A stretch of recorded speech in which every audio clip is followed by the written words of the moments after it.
My god, so what the hell is this? Rear view mirror.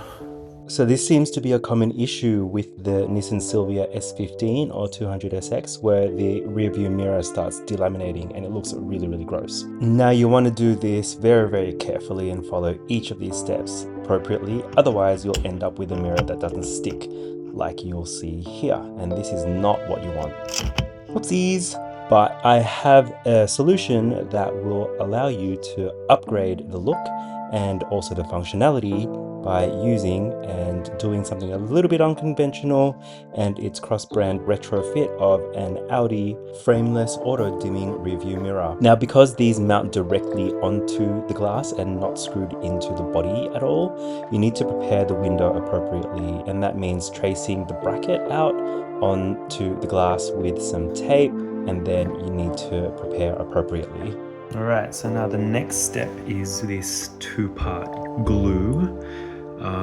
This here, the activator goes on the glass, which is where I'm going to be painting it on the stencil from the inside, and then this is the gel which goes onto the mount.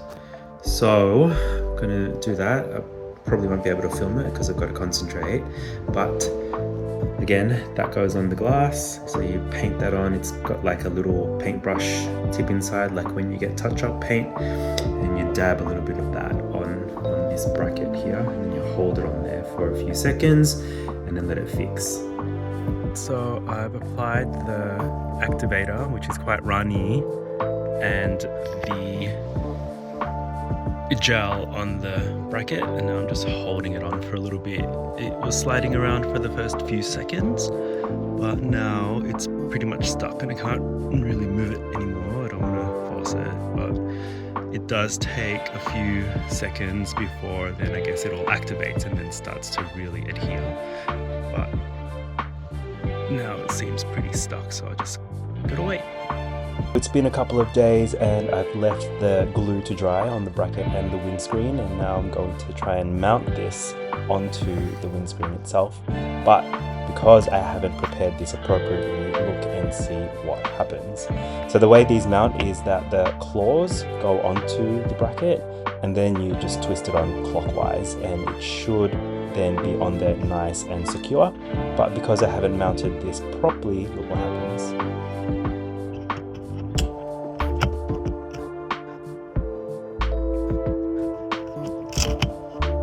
Oops, and there it goes. So I hadn't prepared the surface properly, so I had to go back and start again.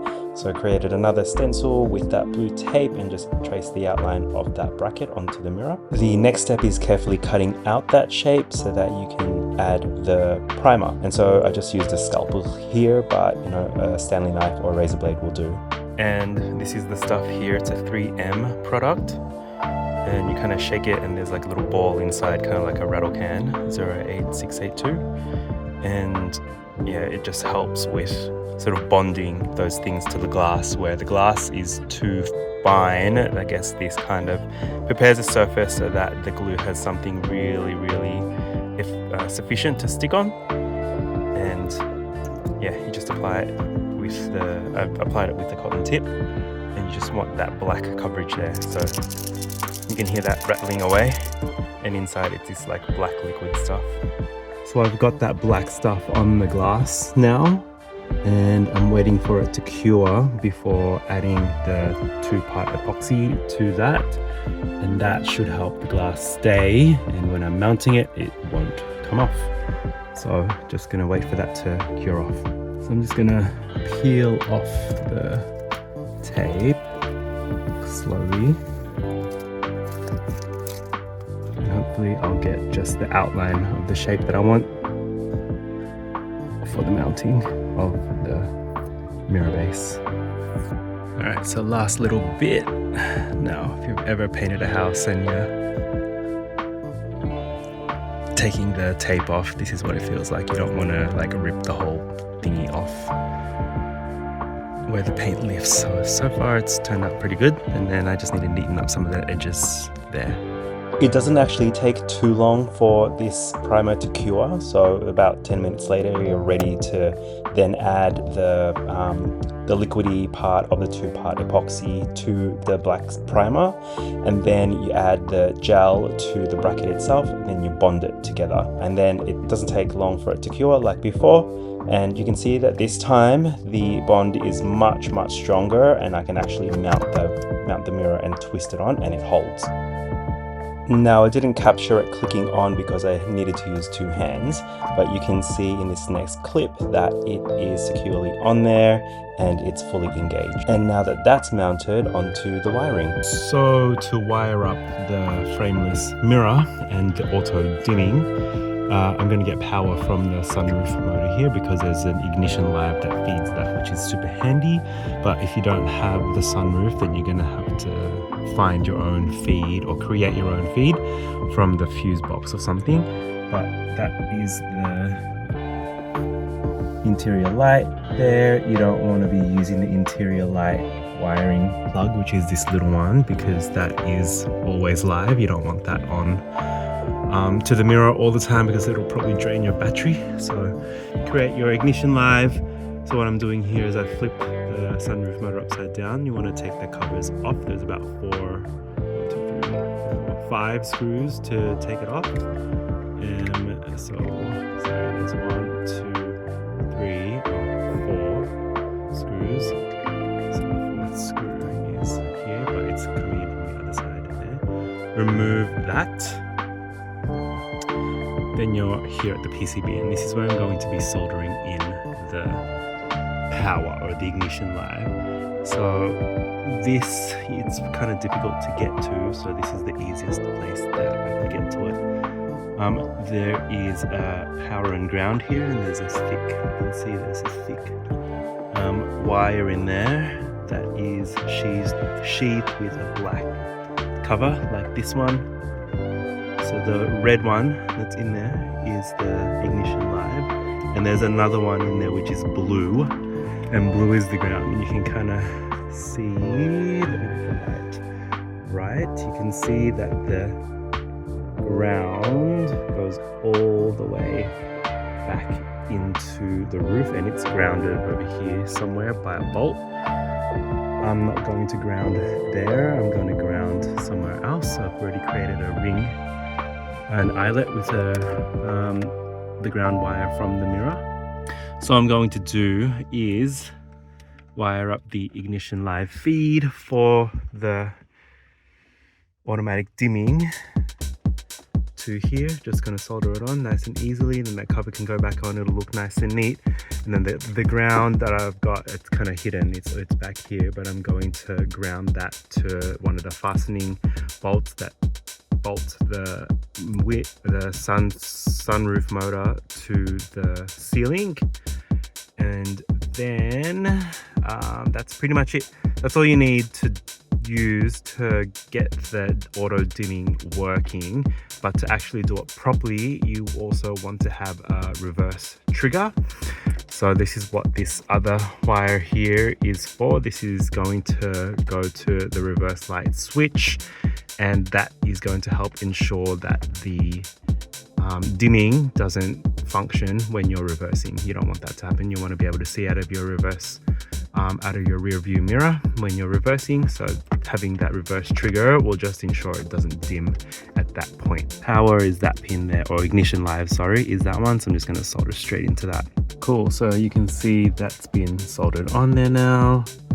And then there's my ground eyelet there, and the reverse feed trigger, which I'll hook up later on. But for now, I think this should be good to start testing. So just to clarify where the ground is, you can see that I've put the little eyelet at the end of the bolt there, and that'll just bolt up to the roof, and that'll give us a nice solid ground. Beautiful. All right, so that has been mounted now, and you can see that it looks pretty awesome.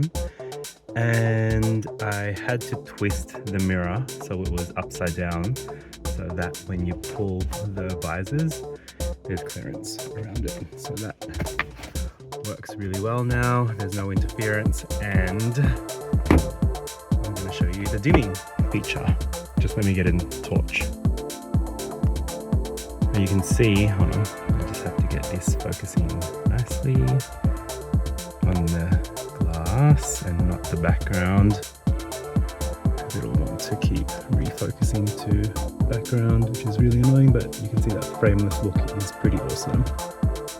Love it! I've installed the final trim piece up the top, which covers the plug that you can see up there. And I'll just give it a test run as well. So the field of view is pretty much the same as the regular Spec R mirror, which is pretty good. And now that the dimming has been wired up, I'll just demo that for you. There you go, you can see that. Turn it on. And what we'll need to do is, I'll put this on this angle so you can see exactly how it dims, is now that ignition's on, I'll just turn it on so you can see that. Okay.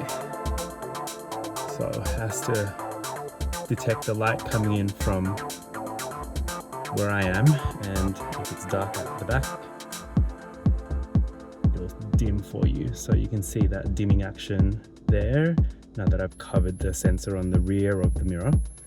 And removing my hand, you'll see it come back to, oops, where's that focusing in on? You can see it go back to like its regular state, and then I'll pop my hand back there again. There you go, it dims pretty quickly, which is pretty cool. So of course you want to see it in action at night. Okay, so that is with the chrome on, and you can see that it has darkened in the center there. And then if I turn the car off, that should fade away. And it gets brighter. So you can see that glaring is pretty bad right now. With my phone torch, pretty glary. And then just get power back on. There we go. Nowhere near as glary. Awesome. So that's how you mount an auto dimming frameless rear view mirror to your Nissan Silvia S15. So this is an Audi A3 or S3 or RS3 8V part, and you've got to make sure it is that model, otherwise it won't wire up correctly and you won't ever get the dimming working right. Now for all the details, I'll pop them into the description below. And if you like this video, please remember to like and subscribe. It really helps me out, and there are more videos coming.